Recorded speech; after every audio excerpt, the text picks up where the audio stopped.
Hi friends, எல்லாருக்கும் வணக்கம். இன்றைக்கி புதன்கிழமை ஒரு சூப்பரான ஒரு நான்வெஜ் மெனு தான் பண்ணியிருக்கேன். முதல்ல ஃபஸ்ட்லேருந்தே கருவாடுலேருந்து ஸ்டார்ட் பண்ணிடலாம். நல்லா கருவாடு வந்து மொறுன்னு வறுத்துட்டேங்க.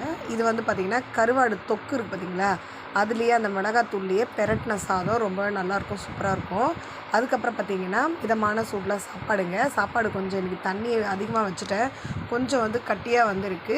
சரி பரவாயில்ல, இதுக்கு ஒரு சூப்பரான ஒரு குழம்பு தான் வச்சுருக்கேன். இந்த சாப்பாடை அட்ஜஸ்ட் பண்ணிக்க அந்த குழம்பு என்ன குழம்புன்னு பார்த்திங்கன்னா அதுக்கப்புறமா சொல்கிறேன். இந்த குழம்புக்கு வந்து பார்த்திங்கன்னா முட்டை நல்லா வறுத்துருக்கேன். இப்போயே உங்களுக்கு தெரிஞ்சிருக்கும்னு நினைக்கிறேன், முட்டை கருவாடு இருந்தாவே எது இருக்குது எங்கள் வீட்டிலன்ட்டு.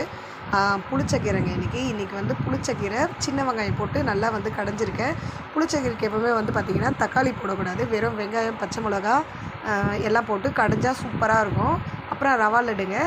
அதுக்கப்புறம் பார்த்திங்கன்னா இன்றைக்கி பசங்களுக்கு வந்து வாழைப்பழம் வந்து ஸ்நாக்ஸாக கொடுத்துருக்கேன். இன்றைக்கி தான் ஃப்ரெண்ட்ஸ் நம்ம வீட்டில். இந்த வீடியோ பிடிச்சிருந்தால் மறக்காமல் லைக் பண்ணுங்கள். அடுத்த வீடியோ